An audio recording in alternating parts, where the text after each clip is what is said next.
Dear students, मैं Rajesh sir एक बार फिर से आपकी इंग्लिश ग्रामर की एक और बेहतरीन कक्षा में आप सभी विद्यार्थियों का स्वागत करते हैं। इससे पहले हम प्रेजेंट टेंस को कंप्लीट कर चुके हैं, पास्ट टेंस को कंप्लीट कर चुके हैं, पास्ट इंडेफिनिट को कंप्लीट कर चुके हैं और पास्ट कंटिन्यूस को कंप्लीट कर चुके हैं। आज हमारा नंबर आ गया पास्ट परफेक्ट टेंस पर। तो सभी विद्यार्थी इस हमारे विचार से इस समय अपनी नोटबुक और पेन लेकर के उपस्थित हो गए होंगे। अब चलते हैं, इस क्लास को प्रारंभ करते हैं। ठीक, तो लिखते हैं पास्ट परफेक्ट टेंस।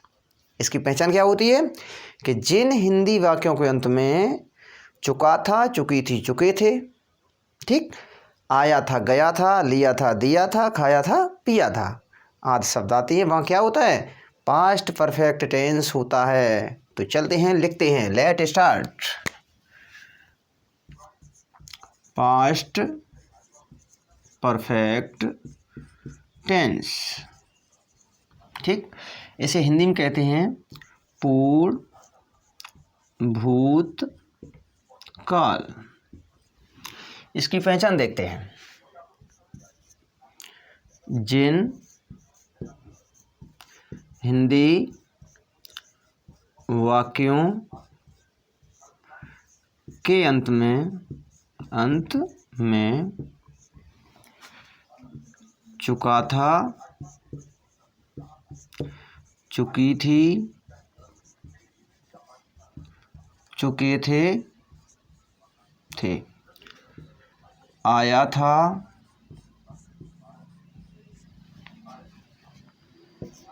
गया था, लिया था, दिया था, खाया था, पिया था आदि शब्द आते हैं। आदि शब्द आते हैं वहाँ पास्ट परफेक्ट टेंस होता है। ठीक, ये हमारी पहचान हो गई, पास्ट परफेक्ट टेंस। क्या कहते हैं इसे? जिन हिंदी वाक्यों के अंत में चुका था, चुकी थी, चुके थे, आया था, गया था, लिया था, दिया था, खाया था और पिया था आदि शब्द आते हैं, वहाँ पास्ट परफेक्ट टेंस होता है। इसका नियम देखते हैं, नियम क्या कहता है। नियम, इस टेंस में TEN ऐसी, इस टेंस में सभी कर्ताओं के साथ सहायक क्रिया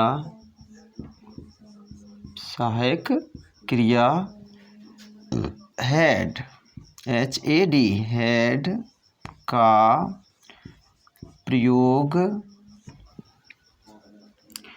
किया जाता है और मुख्य क्रिया की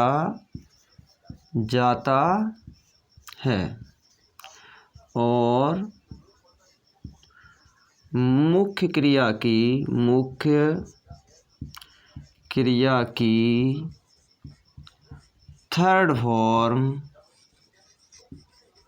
आती है। ठीक, इसका नियम बहुत छोटा है, बहुत आसान है। क्या है कि कोई कर्ता हो, एक वचन हो चाहे बहुवचन हो, चाहे आई हो चाहे बी हो, क्या लगाएंगे? केवल हैड। सहायक क्रिया केवल एक बची है, हैड। साधारण हो चाहे नेगेटिव हो, साधारण लगा दो सहायक क्रिया हैड। ठीक, तो क्या कहता है नियम कि इस टेंस में सभी कर्ताओं के साथ सहायक क्रिया हैड का प्रयोग किया जाता है और मुख्य क्रिया की थर्ड फॉर्म आती है। ठीक, तो चलते हैं अब इसके भी एग्जाम्पल पर। ठीक, पहचान में कुछ नहीं है, एक बार हम रिवाइज करवा रहे हैं।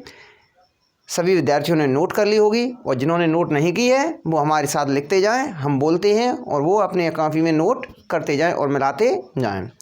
जिन हिंदी वाक्यों के अंत में चुका था, चुकी थी, चुके थे। आया था, गया था, लिया था, दिया था, खाया था, पिया था। आदि शब्द आते हैं वहाँ पास्ट परफेक्ट टेंस होता है। नियम क्या कहता है कि इस टेंस में सभी कर्ताओं के साथ सहायक क्रिया हैड का प्रयोग किया जाता है और मुख्य क्रिया की थर्ड फॉर्म आती है। तो चलते हैं अब इसके भी एग्जाम्पल पर। ठीक, तो क्लास में आगे बढ़िए और इसके एग्जाम्पल को देखिए।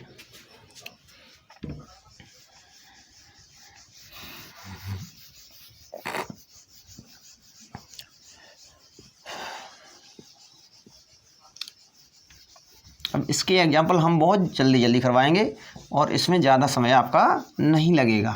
ये सेंटेंस बहुत जल्दी समाप्त कर देंगे। तो देखिए एक एग्जाम्पल, लड़का तुम्हें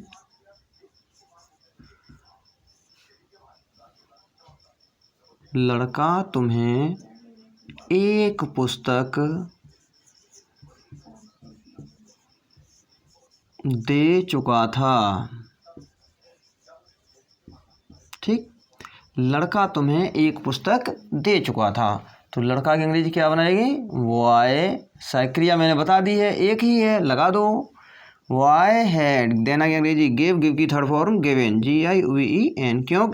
ये थर्ड फॉर्म में हम आपको लिखा चुके हैं जब मैंने प्रेजेंट परफेक्ट पढ़ाया था।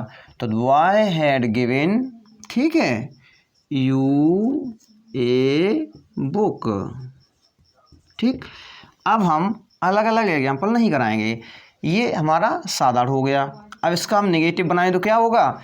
लड़का तुम्हें एक पुस्तक नहीं दे चुका था, तो यही बना देंगे बॉय, ठीक, had not given you a book. सभी स्टूडेंट्स को समझ में आ गया होगा। इसका नेगेटिव क्या होगा? Why had not given you a book. चलते हैं सिंगल इंटरोगेटिव की तरफ। सक्रिय हम आगे निकाल देंगे तो क्या होगा? Had boy not given you a book. सभी स्टूडेंट को समझ में आ गया। क्या लड़का तुम्हें एक पुस्तक नहीं दे चुका था? तो चलते हैं डबल इंटरोगेटिव की तरफ। तो क्या इसमें एक कोई क्वेश्चन वर्ड जोड़ दीजिए, यही सीधा सेंटेंस उतार दीजिए, हमारा डबल इंटरोगेटिव तैयार हो गया। तो भाई had why not given you a book. सभी स्टूडेंट को समझ में आ गया कि लड़का तुम्हें एक पुस्तक क्यों नहीं दे चुका था। इस सेंटेंस को सभी स्टूडेंट्स नोट कर लेंगे, क्योंकि अभी तक तो मैंने आपको खूब समझाए हैं, एग्जाम्पल करा करके साधारण को हिंदी में लिखाया, उसके बाद नेगेटिव हिंदी में लिखाया, उसके बाद सिंगल इंटरोगेटिव की हिंदी लिखाई, उसके बाद डबल इंटरोगेटिव की हिंदी लिखा करके उसकी ट्रांसलेशन करवाई। तो अब उस प्रक्रिया से आप पूरी तरह से अभ्यस्त हो चुके हैं। तो अब समय को क्यों बर्बाद किया जाए? जैसे जैसे हम आगे बढ़ेंगे उसी तरह से हम स्पीड को पकड़ते चलेंगे। ठीक, जो बचे हुए टेंस हैं वो अब ज़्यादा समय नहीं लगेगा। हर टेंस को समझिए, मैक्सिमम समय एक टेंस के लिए 15 मिनट, 15 और 20 मिनट में एक टेंस हमारा आगे आने वाला समाप्त हो जाएगा। ठीक, तो चलते हैं एक एग्जाम्पल और इसका दिख देते हैं और उसके बाद आप लोगों को होमवर्क देंगे। Tense finish.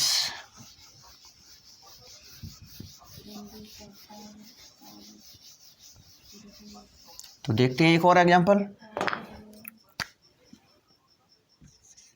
राधा दुकान से कपड़े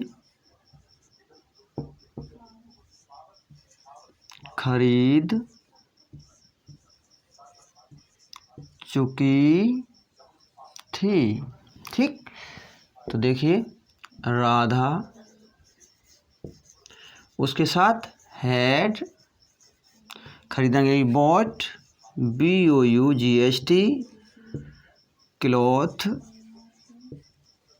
क्लोथ्स फ्रॉम शॉप, SHOP।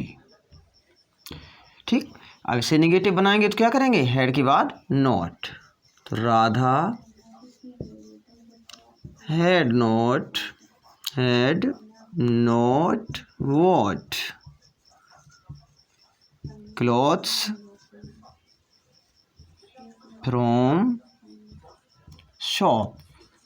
ठीक, उसके बाद सिंगल इंटरोगेटिव पे चलेंगे तो क्या करेंगे, इसी हेड को आगे निकाल देंगे, तो had Radha not what clothes from shop. ठीक, क्वेश्चन मार्क चिन्ह। अगला क्या करेंगे, कोई क्वेश्चन वर्ड उठा करके इसके आगे लगा देंगे और सेंटेंस उतार देंगे, तो हमारा डबल इंटरोगेटिव सेंटेंस तैयार हो जाएगा। तो भाई हैड राधा नोट बोट, ठीक, क्लॉथ फ्रॉम शॉप। ठीक, क्वेश्चन मार्क चिन्ह। तो सभी स्टूडेंट्स को ये बात अच्छी तरह से समझ में आ चुकी होगी। तो अब हम इसके लास्ट पड़ाव पर पहुंच चुके हैं। अब हम आपको होमवर्क देते हैं, वो आप इसी तरह से बनाएंगे। हम एक सेंटेंस लिखेंगे आपको हिंदी में, उसके आप नेगेटिव, सिंगल इंटरोगेटिव और डबल इंटरोगेटिव को बना करके हमारे पास सेंड करेंगे। ठीक, कुछ ही समय में हम आपको एक टेलीग्राम की व्यवस्था कर देंगे। आप व्हाट्सएप पर ना जुड़ करके टेलीग्राम ग्रुप पर जुड़ जाएंगे और टेलीग्राम ग्रुप पर ही अपने सेंटेंस भेज देंगे। उसी पर हम लोग आपके देख लेंगे और आपके देख लेंगे कि आपने कितने गलती की, कितने सही बनाए, और सही बनाए तो बिल्कुल बहुत बढ़िया बात, और यदि कोई थोड़ी जरा सी कमी भी रहती है तो उसे भी हम सही करा देंगे। तो लिखते हैं अब होमवर्क।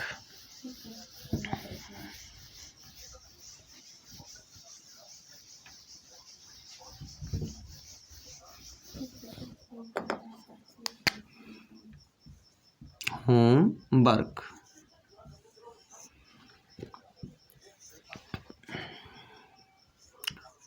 तुम अपना पाठ याद कर चुके थे। ठीक, इसका 4 सेंटेंस बनाएंगे, सिंगल इंटरोगेटिव, नेगेटिव और डबल इंटरोगेटिव। दूसरा देखिए, कुत्ता घर में दूध पी चुका था। ठीक, अगला देखते हैं, सेंटेंस लिखते हैं, हमने उसे बुला लिया था। 4 नंबर देखते हैं, तुमने मीठे फल खा लिए थे। अगला देखते हैं, राधा ने अपना गृह कार्य समाप्त कर लिया था। ठीक, तो ये सेंटेंस मैंने आपको होमवर्क के तौर पर दिए हैं। ये सभी सेंटेंस नोट कर लेंगे और इनको क्या करेंगे, 4 सेंटेंस बनाएंगे। फिर आपको हम बताएंगे किस तरह से साधारण से नेगेटिव में बदल जाता है, किससे नेगेटिव से इंटेरोगेटिव में बदल जाता है और किस तरह से इंटेरोगेटिव से एफर्मेटिव में बदला जाता है। ठीक, ये प्रक्रिया कब होगी? जब हम आपके 12 टेंस को कंप्लीट कर चुके होंगे। ठीक, तो इस सेंटेंस अर्थात ए टेंस बस यहीं तक। इस सेंटेंस में अब कुछ नहीं रहा, ये टेंस हमारा कंप्लीट हो गया है। और जो भी विद्यार्थी हमारे चैनल को पहली बार देख रहे थे वो इस वीडियो को लाइक कर दें, चैनल को सब्सक्राइब कर लें और अपने सभी मित्रों में शेयर कर दें, क्योंकि इस चैनल पर कोई व्यर्थ की बात नहीं होती है, नहीं आपका समय बर्बाद किया जाता है, नहीं हम 10 बार कहते हैं आपके सब्सक्राइब करने के लिए और शेयर करने के लिए। ठीक, ये लास्ट में बताते हैं, शुरुआत में हमें कोई लेना देना नहीं है। ठीक, तो आराम से देखते जाइए। और ये हम इसलिए कहते हैं कि आपको यदि आप सब्सक्राइब कर लेंगे तो सीरियल से प्लेलिस्ट आपको मिलती जाएगी, वीडियो 1 बाय 1 मिलता जाएगा, तो आपकी अंग्रेजी इस स्तर की तैयार हो जाएगी जो आपको किसी भी परीक्षा में अंग्रेजी में कोई दिक्कत नहीं आएगी। चाहे आप कंपटीशन की एग्ज़ाम देने जा रहे हो, चाहे आप यूपी बोर्ड की एग्ज़ाम देने जा रहे हो, इंग्लिश ग्रामर इस तरह से करवा देंगे, उससे आपको कोई दिक्कत नहीं होगी। ठीक, तो चलते हैं इस वीडियो में बस यहीं तक। ठीक, सब लोग खुश रहिए, मस्त रहिए, पढ़ते रहिए और अपनी सेहत का ख्याल रखिए, क्योंकि सर्दियां बढ़ रही हैं। ठीक, धन्यवाद।